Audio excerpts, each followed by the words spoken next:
Welcome back to Those Happy Places, the podcast that treats theme parks, rides, and attractions like literature. I'm Buddy Duquesne. And I'm Alice White. And Alice, guess what? What? We have one heck of an episode lined up for our listening audience. Yes, we do. This week's episode, we are talking about motion as metaphor. We're going to be talking about the roller coaster, the traditional roller coaster. We're going to be talking about a Splash Mountain, and I think we've come to a really good place in our pre-show talks. So we should just go ahead and get started. All right. So when we say motion as metaphor, I think we should kind of establish like a baseline of what we're talking about.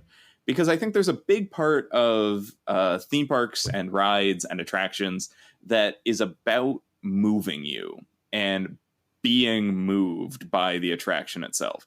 Not all attractions include movement, but I feel like the most famous, most iconic, maybe even the most important ones do. Would you agree with that? I would agree with that. There are, I would say most rides or attractions at a traditional theme park are about motion. The few that aren't, and I would say even like simulator rides are about motion, or at least about the idea of simulating motion, which is almost as important.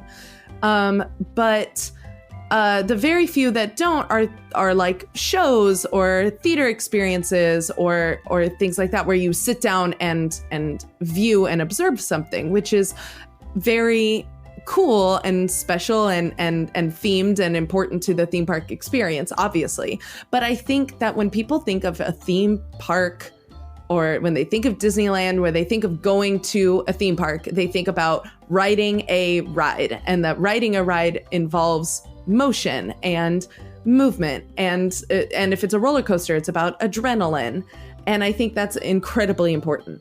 Yeah, I think if an attraction doesn't include some kind of motion element, it had better have some other kind of spectacle. And I think the other kinds of spectacle, like a 3D movie or like a show that includes animatronics or something like that, those are, again, like you say, very cool and very valid, but they're not as iconically theme park because they don't require the same amount of investment of space, I think. Sure. And they don't stand out as experienced the same way that a ride that has motion and movement in it does. Right. I can go to a 3D movie at the movie theater down the street. It might not be as awesome as like Muppet Vision 3D, which also has like animatronics and stuff, but it's still a 3D movie experience. But I cannot, in my own living room, build a roller coaster. But yes. I would like to try. It would be cool to try it one day. So motion is very important to the theme park experience. And when I say motion as metaphor, partially I like this title, Alice, because it is alliterative, and alliterative titles are very important. Sure. But also, motion is rarely a one-to-one representation of what it's trying to be.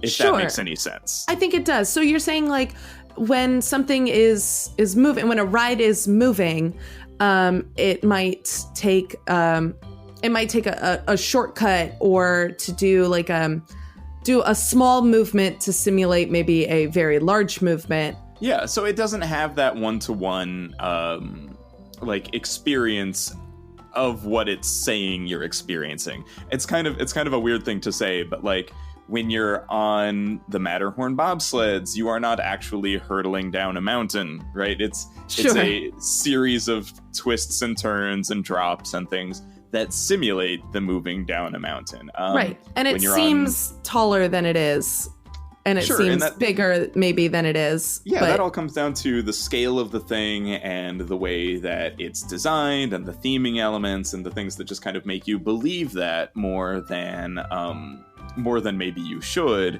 if you were looking at it quite literally, if you were just looking at a set of tracks, for example. So that's the motion as metaphor that I kind of want to talk about, is like, how do we use motion to symbolize other things, or how do we use certain motions to compare the ride to something else to evoke that same emotion or to make it feel like you're experiencing that same thing? Because rarely, if ever, are you truly experiencing what the ride says you are. And I think a good place to start, maybe a good baseline, might be the famous simulator ride Soarin around the world, or perhaps Soarin over California, depending on when you last rode Soarin. Right. But Soarin is a flight simulator, kind of. Right. Soarin over California, which then became Soarin over the world, has the conceit, kind of, when you get on board through the pre-show and everything, that you are about to take flight. You've got Patrick Warburton as a flight attendant, even giving you your safety video, teaching you how to fasten your seatbelt and everything. Welcome to Soarin. Spot on, Patrick Warburton. Thank you. I'm so good at it. And so you sit down, and even in the room, it kind of looks like you're about to sit down on like a hang glider.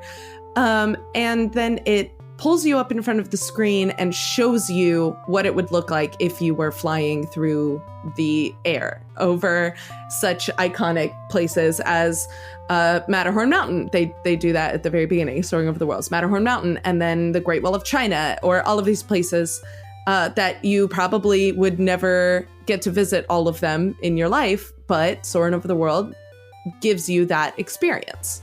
Yeah, and the main appeal, the main draw of Soarin is that not only would you be viewing the spectacle of this very cool kind of dome screen thing that makes you feel like you're really kind of in the middle of these scenes, but also you'll be feeling the motion as the camera moves through these iconic places around the world. Or if you went on Soarin' over California, as you fly over a Palm Springs golf course, which I always found was a weird choice, if I'm being honest. Yeah, I don't know. They showed a lot of really iconic, beautiful places in California, and then also Palm Springs, which is... Palm Springs is pretty. It's nice, just not, I guess. It's not... the golf courses of Palm Springs are not what comes to mind when I envision the grand... Californian adventure that I think they're trying to evoke.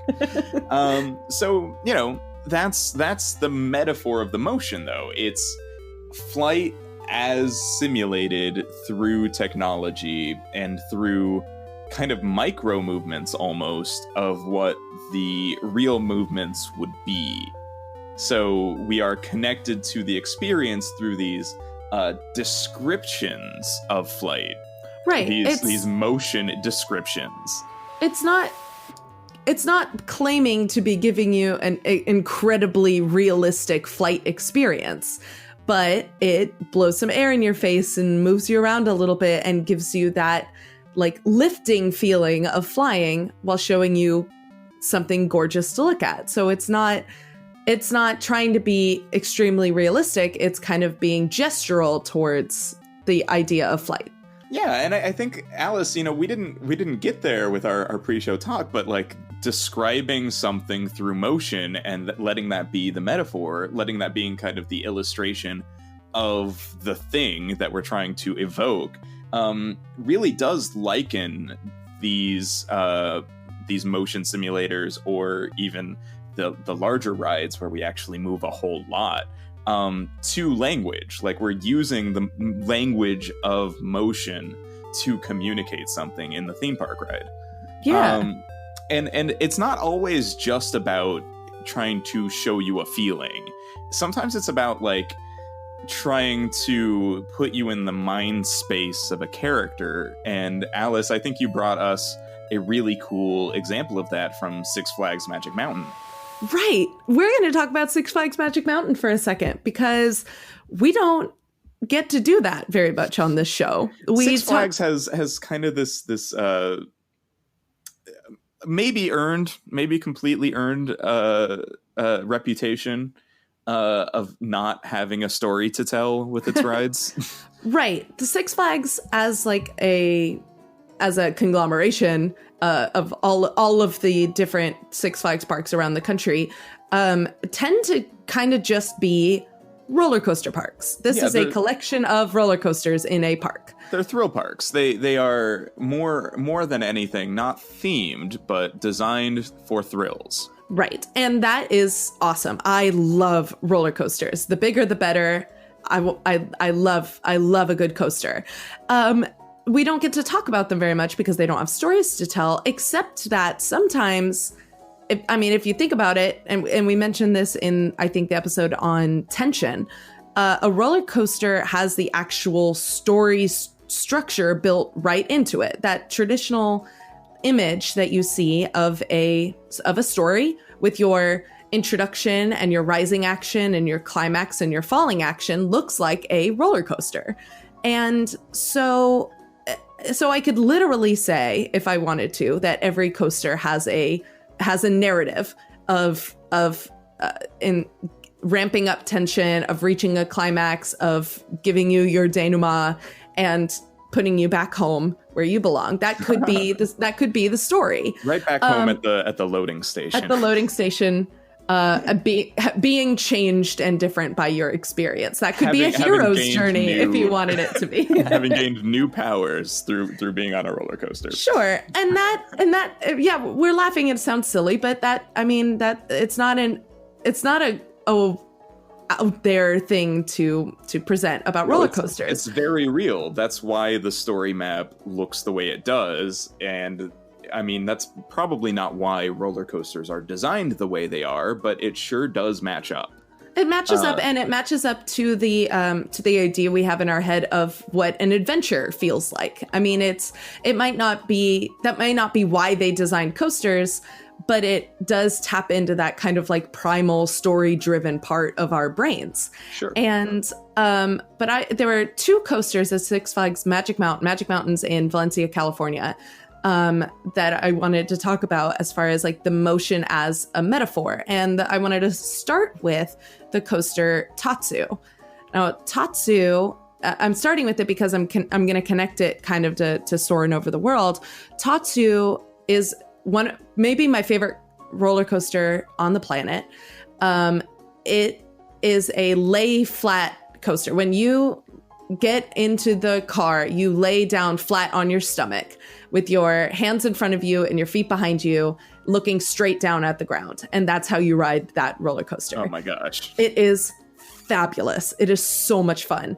And it, like Soarin' over California, gives you the feeling or the vibe, like the way that the car is structured, it looks like a hang glider. It kind of is, again, that simulation of flight. But instead of the micro movements that Soarin' over California has, Tatsu does these macro movements of huge twists and turns and loops and corkscrews, and you are actually flying through the air. But that's the conceit that you get when you sit down or when you lay down on that ride. They say, we're going to take you in flight. This is, they don't just say, hey, have fun on this coaster. They say, you are going to fly through the air. And that is, it's not a simile. They don't say, this is going to feel like flying. They are saying, this is flying. This is flying. This ride is flying. And so that motion is a metaphor for flying. And there's the title of the show. And it's funny because even though it's a much grander scale of motion than Soarin', which is kind of a simulator very locked into one sort of space, even though it's big and grand and there's loops and twists and turns and you're laying down, it's still like, it does not have the freedom of flight, that feeling of like just kind of being able to move however. There is a track, and it is still not quite actually flying. But it is much less a gesture towards flying as much as it is an attempt at flying, at representing flying as closely as possible through motion. Right. And I think it's extremely effective. It's a wonderful coaster. I cannot recommend it enough.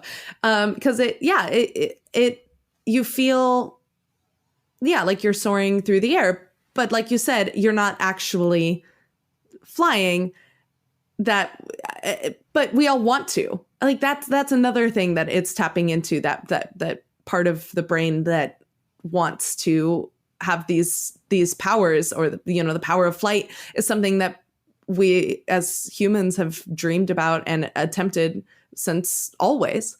And to want to inspire that feeling in people, or to give people that like feeling in your gut of you're flying through the air, or you're falling through the air, is it's really primal. It's very it's almost a brush with the sublime, like this idea of being close to something so much greater than the usual. Being above it all. It's an immense feeling. It's a big feeling. Big mood, Alice. Big mood, buddy. I really, really, really love that one.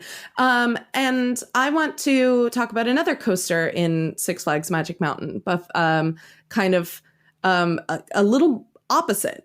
Yeah, kind of a different direction. Yeah, this is one of my other favorite coasters at Six Flags. And one of the reasons why I love the Six Flags parks in general is that they're always playing with the format of a roller coaster. You don't just sit in a car and go down a track. They don't even just stick to like suspended coasters. Like Tatsu, the roller coaster Riddler's Revenge plays with your orientation on the track. And Riddler's Revenge is a standing coaster. And because you literally stand up flat against the backrest, and then they put down your shoulder restraints and strap you in with your feet on a platform. You are standing while you're riding this coaster. It is a very, very unique experience. I think it's the only standing coaster I've ever been on. And the reason why I want to talk about this one is that the conceit around Riddler's Revenge. So when Six Flags, we say, does not have a story behind it, it does have like one themed section of it, and that is that Six Flags Magic Mountain has a partnership with the DC universe. Yeah. And so they have a Batman coaster, they have a Riddler coaster, they have a Green Lantern coaster, they have a Wonder Woman spinning ride. These are all in the back of the park, being vaguely themed towards these heroes that you love. Or in the Riddler's Revenge case, a villain that you love. And what I found really interesting about the Riddler's Revenge, well, you're in the line for Riddler's Revenge. They don't do a lot of pre-show at Six Flags. There's not a lot of conceit. They say you're in line to ride a coaster, and we know that. Here is the safety message. It is just a safety message. But the theming around the line, when you get up inside the main part of the line for Riddler's Revenge, is like you're kind of in what looks like to be a villain's lair, and you hear the Riddlers laugh, and there's question marks everywhere, and it's very it's very like unstabling. You recognize through the theme, this vague theming of the pre-show, that the Riddler is, he's a Batman villain, and he's unstable, and he's he's out of control, and he's gonna cause damage to Gotham. It's the Riddler. This character. You know who the Riddler is. And they don't do a whole video pre-show message where he takes over the camera and threatens you, or gives you like a story, like something that is happening, and it doesn't even like establish like you are Batman and Riddler's coming to get you. It's just Riddler themed. And I think this was clever of them, because when you stand up on this coaster and they strap you in over your shoulders and around your waist, it to me feels like you're being strapped in on like one of those dollies that they pull in, like Hannibal Lecter in Silence of the Lambs. It's like it's that being stood up and wheeled around as if you're walking, but someone else is in control of the direction that you face and how you move. Do you know what I mean? This like total like Yeah. giving up of control that is like definitely to me associated with like a Arkham Asylum vibe, or like I said, Hannibal Lecter. Yeah. That seems really deliberate to me. Like and you're going to stand up here and strap you in as if you are like on your way to Arkham. It's wild. While every roller coaster is about there's something about roller coasters and like the lack of control, right? You cede control as soon as you sit as soon as you sit down.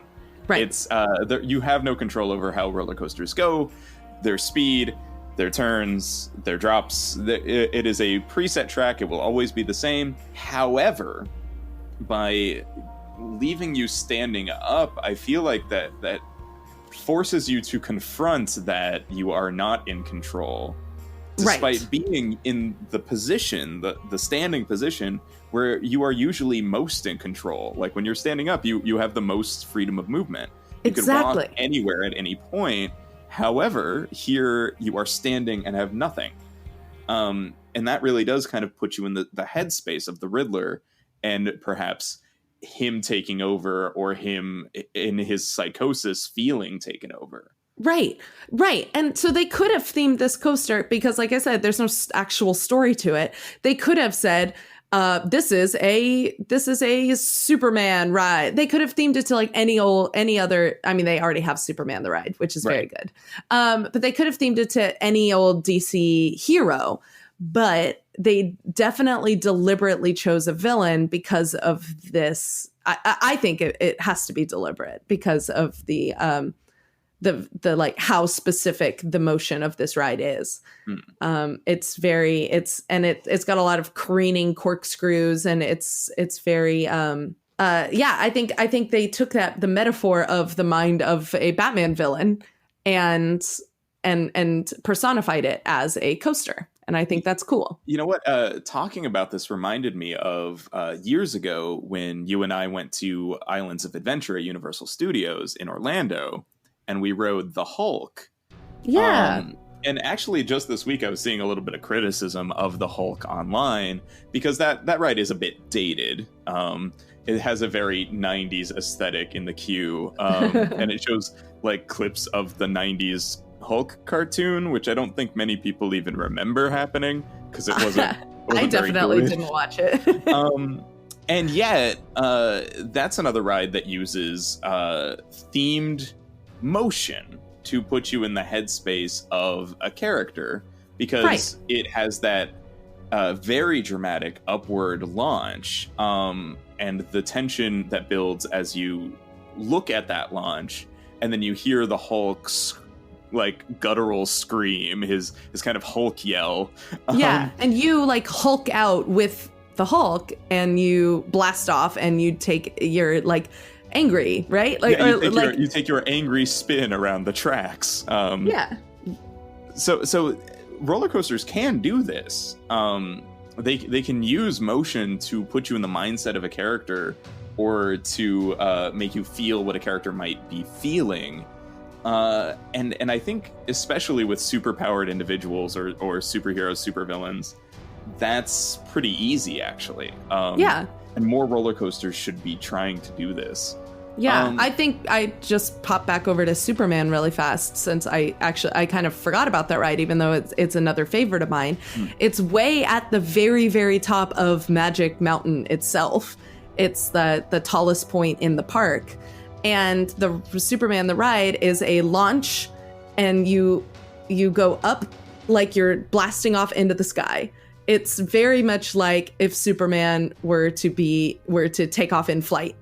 The kind of like upward trajectory he would take towards the sky, or like a big leap that he might jump over a building, right? It's a very, very, very short ride, and it's just you launch, you go up, you come down.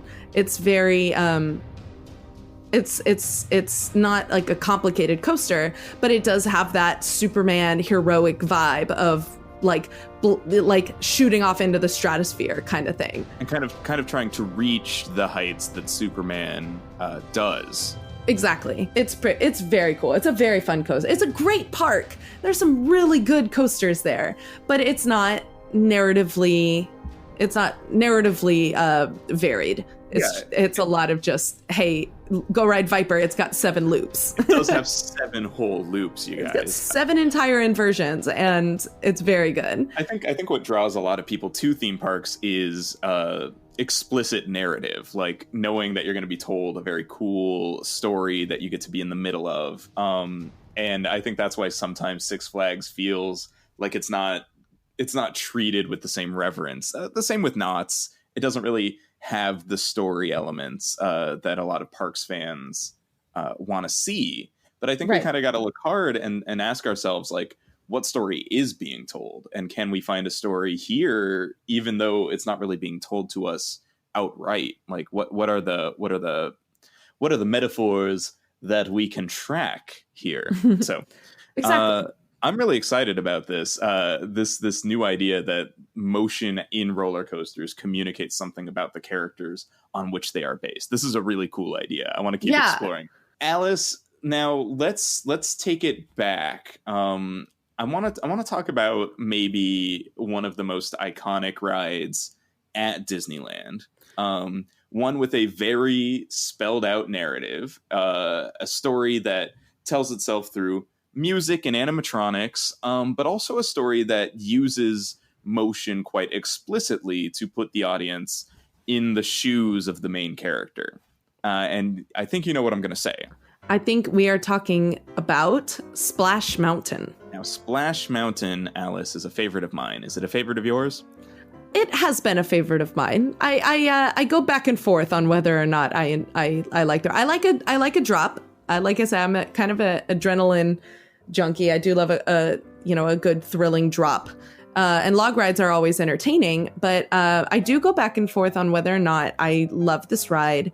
And it's definitely based on whether or not I enjoy the context of the ride. Right. And in our youth, maybe in our ignorant youth, we had none of this context. The fact that Splash Mountain is based on Song of the South, which is a rather problematic Disney film, and has a lot going on in terms of the history of slavery in the South, and the way that the story is told definitely tries to sanitize that, tries to say, oh no, this is its own thing, and yet it really isn't, Alice. Right. By calling it Splash Mountain instead of Song of the South, the ride, it's like deliberately trying to separate itself from that property, but it still uses a lot of the really, really problematic imagery from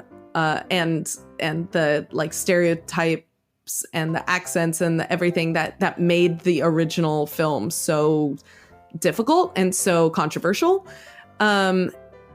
We, though, definitely, I think, are not entirely qualified to talk about like the specifics of what makes the movie so difficult.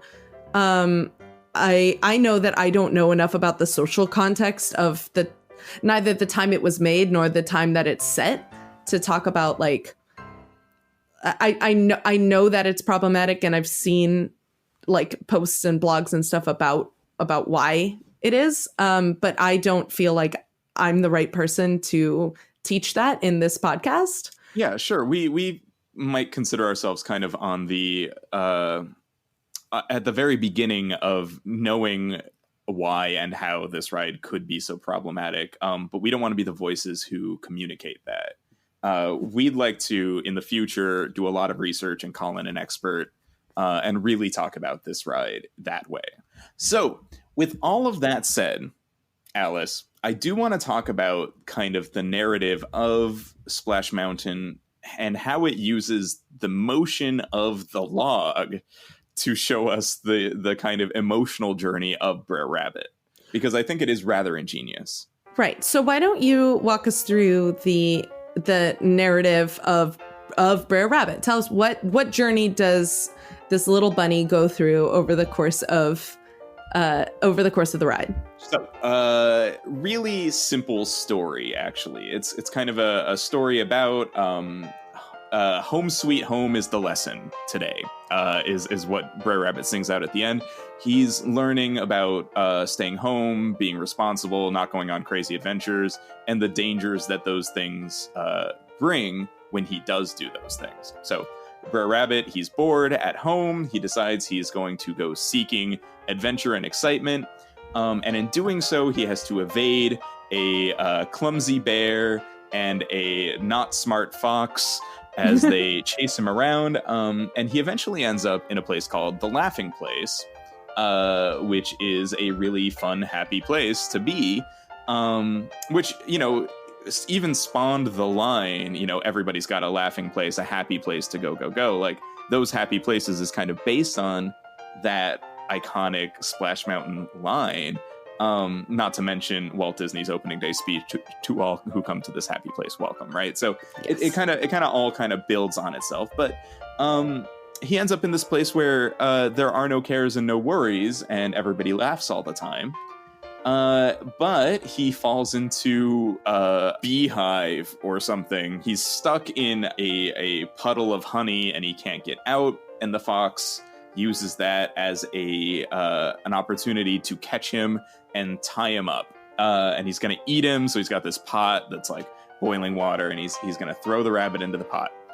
And the fox says to the rabbit, any last requests? And Brer Rabbit says, please don't throw me into the briar patch. That would be worse than being eaten. And of course, he's being tricked, the fox, but the fox is like, oh, well, I'm not smart, so that's just what you're going to get. I'm going to throw you into the briar patch. And he does. He throws him into the briar patch. Little does the fox know that Brer Rabbit, with the name Brer, meaning being short for briar, lives in the briar patch. So he's able to, once he gets thrown in there, run home, and the fox can't follow him. And Brer Rabbit learns a lesson about not going out of his house, and we all sing Zippity-Doo-Dah. So that's the story, right? Right. That's a literal narrative that you're being walked through while you're on Splash Mountain. Right. Now, how do we move the log so that the audience feels what Brer Rabbit feels? Good question. That's a very good question, buddy. Yeah, we start with a couple of inclines as we kind of go around Splash Mountain itself. We go up, and it's actually, Alice, last time I was on it, and this was just last week when Kate and I visited, I noticed for maybe the first time in a long time that it's about 3 to 4 minutes where not much happens, actually.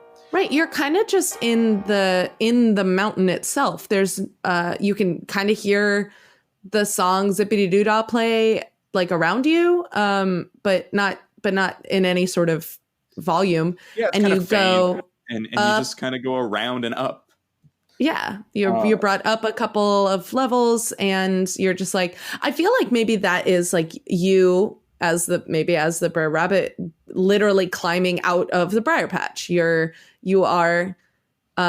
saying, well, that's him leaving home, right? You go from the lowest level up to the upper level, leaving the briar patch. Right. And then there's one drop. It's a rather small drop right after you see the houses of Brer Fox and Brer Bear. They're built into the side of the mountain. You can hear the Brer Bear snoring. Right. And you do a little drop, and maybe he's ducking and hiding from you, the person riding as Brer Rabbit, duck and hide from the fox and the bear. Yeah, it's just kind of a quick getaway, like, oh, I know I shouldn't be here, sort of a moment. So then, boom, you're in the first dark ride area, and everybody's singing "How Do You Do?" And good. How are you? Say it when you're meeting everyone you're greeting. So. You kind of go around, and How Do You Do is playing, and it's kind of a really tranquil, like, take it easy sort of a moment. And we see that the bear and fox have like failed to catch Brer Rabbit, and they're kind of stuck in like a rope trap that they had set for him. And Brer Rabbit sings about how he is looking for more adventure and more excitement, and he's heading on. He's going somewhere else.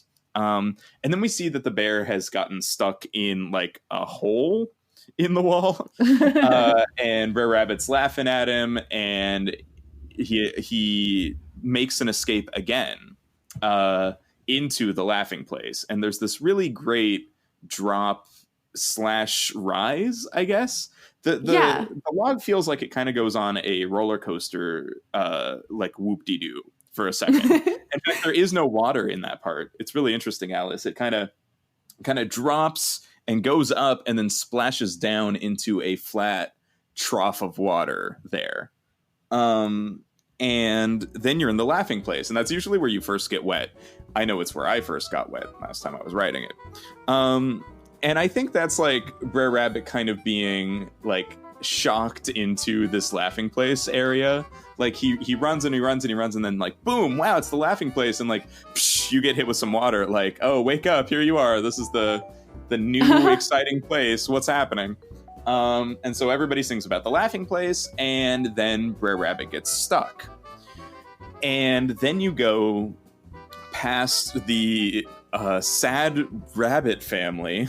Oh no! That has just found out that the fox got Brer Rabbit. It's presumably his family. Yeah. Like, very sad. They're crying, and the mom rabbit is warning the rest of the rabbit children not to go to the laughing place.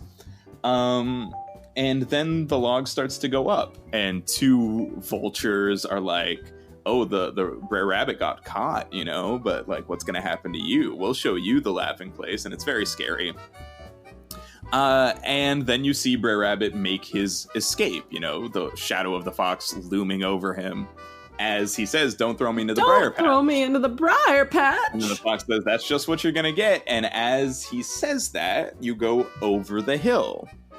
And as you do a huge drop. As you go over to the hill into this huge drop right into the briar patch, not only is it the most thrilling part of the ride, but I think it's also the grandest motion of Brer Rabbit's journey. He makes this escape through the briar patch back home. And in living that daring escape with him, we get to connect to that part of the story. This like this kind of dangerous, desperate drop into a place where we know we'll be safe eventually. And the movement of the log perfectly communicates how Brer Rabbit must have felt running away from the fox in that moment. Yeah. And then as we turn the corner and re-enter into the dark ride area, and we see Zippity Doodah, we kind of get one last moment of floating home triumphantly as we see Brer Rabbit and we see Brer Fox and Brer Bear struggling with one more thing. They're about to be eaten by a crocodile, which is weird because there are talking crocodiles in this ride, but this is a big normal crocodile, and it really does confuse me. And then we turn the corner and Brer Rabbit sings a little song about how he's learned that he needs to stay home sweet home. And then the ride is over.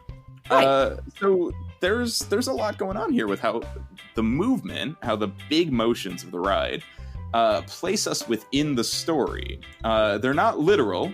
We don't get to run away like a rabbit would. You float we float like a log, but we use the log to kind of symbolize, to kind of be a metaphor for the journey of Brer Rabbit. Would you say they use the motion as a metaphor? I would say that that episode title many times, Alice. I would say that the motion was a metaphor. The motion, the movement of the ride and the actual, like, I really like how you point out that the first little drop is right by the houses of Fox and Bear, that you are like making your little daring escape. I had an idea about the first, like, the like inside the dark ride, like when you do that drop into the laughing place. Yeah. I think it's just as much we're in the laughing place now, like a startle, as much as I think as a metaphor for or like Brer Rabbit wants to go home, or knows that he should be going home, or that he's not supposed to go to the laughing place. And I think that that drop there is like him stumbling, like maybe literally stumbling into the laughing place, but also like metaphorically, his like morality is stumbling. He knows better. He knows that he's not allowed to go there. He knows that it's dangerous. And so he trips and stumbles into this space. Yeah, and I think that that's really smart because like it feels like a tumble almost with the down then upward motion. And it feels really kind of out of place and unfamiliar. And you were just seeing this ridiculous bear thing. And then the laughing place is actually very dark. It's super dark and there's neon colored and there's a UV lights lighting up a lot of the like glow in the dark figures and they're backlighting the water and stuff. It's very kind of eerie. Yeah, and things seem like they're out of control. There's a dog on a boat that is spinning way too fast. And like the laughing place, because of the song and because of what we like remember as the big iconic moments, there's a bird with an umbrella and she's singing and she seems so excited, and there's a couple of recycled America Sings birds in there doing like a synchronized dance, and like we remember those, but there are things about the laughing place that are kind of unsettling, not to mention the bees, which then end up trapping Brer Rabbit rather. So like the laughing place is fun. There are good things about it, but it's also underground, dangerous, not a good place to be because of all the bees. And I think that motion into it also communicates that to the audience. It kind of says like, whoa, wait, what's this new place? Splash. Whoa, it's overwhelming. And then there's this song, right? Which is almost insisting that you laugh, because everybody's got to laugh here. Yes, so it's almost too much. So one thing that I wanted to make sure we talked about, and we did mention this a little bit, in that we are not the scholars to be talking about the Song of the South and its place in like African American like literary tradition. That's not our expertise, and we're certainly not the people to try and lecture on that. But with a little bit of research about the Song of the South and about the laughing place, is that the laughing place was in like the original folktales coming out of like a West African tradition, was part of the same kind of story. It's a trickster myth. The hare is about to be eaten by the fox and says, well, no, if you eat me now, you'll never get to know what the laughing place is. And he says, oh, well, I got to know what the laughing place is. Show me. And the hare leads the fox into a cavern that's full of bees, and the hare escapes, and the fox is stung by all the bees.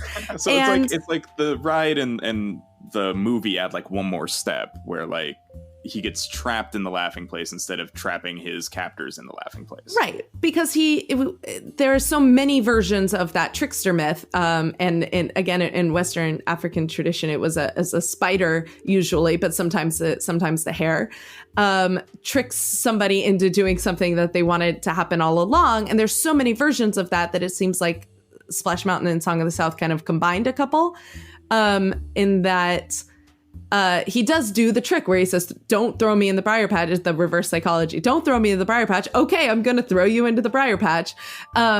Apparently, Brer Rabbit did that to Brer Fox a bunch of times. And one time it included the story of the laughing place and the bees. So they took that scene and put it in the ride, but as Brer Rabbit's trap instead of Brer Fox's. Right, and so it sure does feel like there's a change in the meaning there, because the laughing place goes from a place where Brer Rabbit was able to trick Brer Fox to a place where he ends up overwhelmed and stuck and is captured. Right. It takes some of the original story context and kind of twists it, I think, to match the moral of the story. The moral of the Splash Mountain story is don't leave home. right? Like it's home sweet home. Oh, well, I left home. I went away to find adventures and it was way scary and too much. Guess I'm just going to go home and be a rabbit in my rabbit hole. And that being asked to be thrown back into his home is what sets him free, right? Yeah. So the laughing place, instead of becoming like a tool that Brer Rabbit uses, becomes like his foil. It's very it's interesting that they made that choice. I think maybe they probably made that choice because they just wanted to like pay reference to the laughing place. They just wanted to like mention it as like a reference to the original story. But then they gave it like an entirely different meaning, right? Which it sure does feel like there are either unintended or intended consequences for making this change. Yeah, it's hard to tell without knowing the Imagineers behind Splash Mountain, but yeah, that was in some very, very cursory research, and we can absolutely explore this further with someone who knows what they're talking about, maybe as a special guest. But that is what I discovered about the laughing place. It's interesting. Alice, did you have any other attractions for which the motion spoke to how the story was being told, kind of abstracted out a feeling you were supposed to feel? It would be my guess that almost any attraction would be able to fit this kind of concept, right? Where the way that whatever you're on moves helps communicate something about the story. There's a part in the Haunted Mansion where the cars turn backwards as they fall out of the window of the mansion, kind of abstracting that descent into the graveyard, kind of making you feel like even more unsettled by going backwards into this brave new world. In Pirates of the Caribbean, there's the two initial drops, which kind of signify a descent into the world of pirates, where the motion is this metaphor for a long time ago and in a different place, almost, or once upon a time, if you will. Right. Yeah, a drop is really good for that. Like to drop you down. It serves a practical purpose of literally like putting you in the basement space where you have more room to, like Disney does a lot of underground work. So you can drop somebody into that space and then you've got room to explore the whole ride, but you can also turn it into the metaphor for literally you are falling into a new world. And that is, people use that in movies all the time. I mean, Alice in Wonderland, for example, uses that in every film version of Alice in Wonderland. Alice tumbles down into a new world. And that it's just like a classic literary tradition by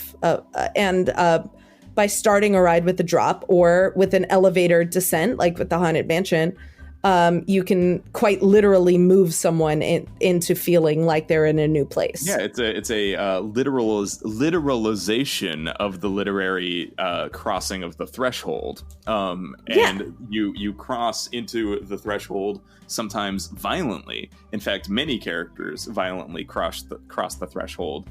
An act of violence occurs to them, or they do an act of violence, which means that now they are in the new world. Exactly. The world of adventure. So I think motion is always an interesting language for how rides are explaining something, how they're making you feel like the character or how they're making you feel like you're in the story, because these motions are telling your subconscious brain, which knows stories, they're telling you the story. They're just not saying it outright.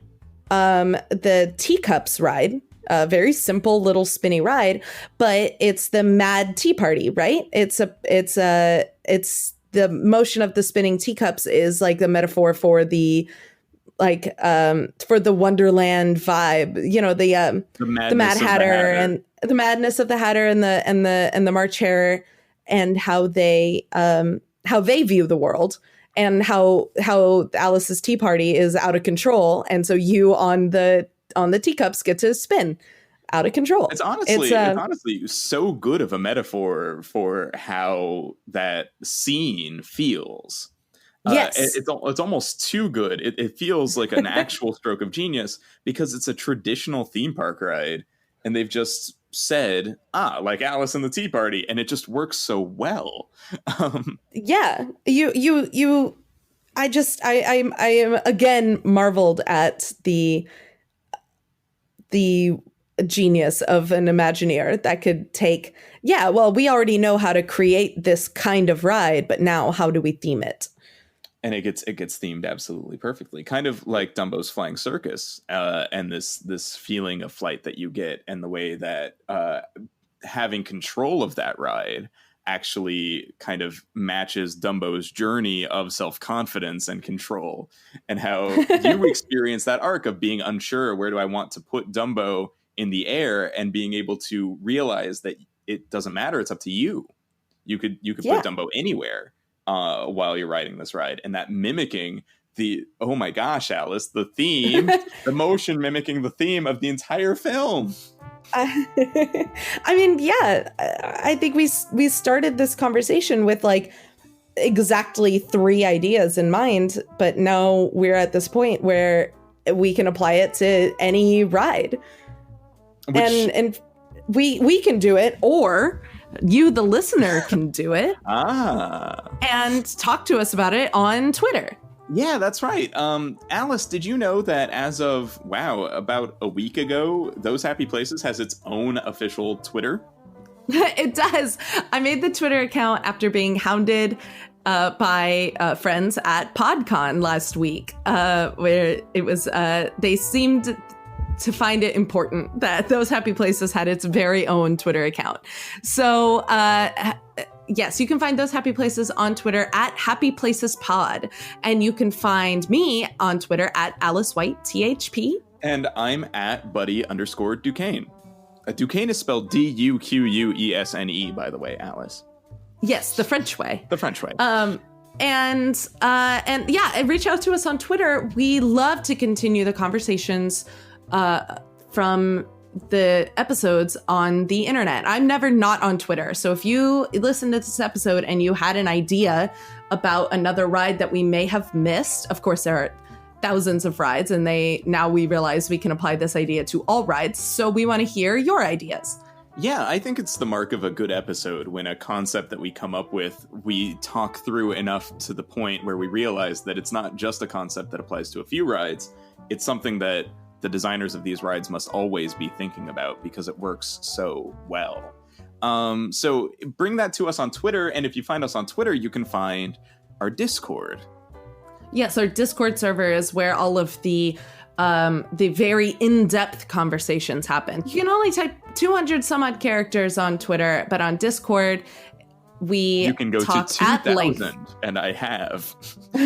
We talk at length in various channels on our Discord server about Disney, about Universal and Knott's and Six Flags, and also park food and roadside attractions, which is a great channel. And it's full of friends and wonderful conversations. So if Discord is your thing, if you're into that idea, hit us up on Twitter. We link to our Discord all the time. Yes. And Alice, one more thing to everybody out there that's listening. If they like what we do, they can support us on Patreon. Yes, patreon.com/thosehappyplaces is the place to go. We have reward tiers for every budget level. We have rewards such as Discord privileges. We are going to send postcards and stickers. We have so much to offer and so many things that we want to engage with the community. And we can do that with your help. And if you support us on patreon.com/thosehappyplaces, you will be finding that we have stretch goals like eventually making merchandise like t-shirts and pins, or hosting meetups at your favorite theme parks, or even very far in the future, things like creating an entire club where we try to meet often and have newsletters or go on road trips to smaller attractions around the country. It really is an exciting project that I hope you guys can all join us with. Yeah. So that's patreon.com/thosehappyplaces. Even if you find yourself unable to support us with monetarily, we appreciate your support on social media, and you can email us thosehappyplaces@gmail.com. Just, we love to hear from you. And I just wanted to say, I recorded a special PodCon episode, but I wanted to say on this episode, thank you to everyone who came to say hi at the table at PodCon. I met a bunch of listeners and had just such a good time hugging you all and meeting everybody. And if you are listening to this and I met you at PodCon for the first time, and you discovered the show through PodCon, I just wanted to say thank you so much for listening. And we had such a good time together. I'm really glad that I got to meet and see everybody. Alice, I am a little jealous of you and all the fun that you had at PodCon. You should be, but maybe someday we'll go to a convention together. That would be really cool. Alice, one more thing before we go. Did you know that our listeners are listening to our theme music right now? Our theme music, which is Golden Gate by the California Feetwarmers, featuring Phil Alvin. Yes, it is by those people featuring that person. Now, did you know that there's additional music throughout the episode? Yes, the additional music, which is by Kevin MacLeod. Yeah, you can find Kevin and all of his music, which he offers for free use for podcasters and other content creators, as long as they're attributing him, and we're attributing him right now, at incomptech.com. Kevin MacLeod at incomptech.com. Thank you so much, Kevin.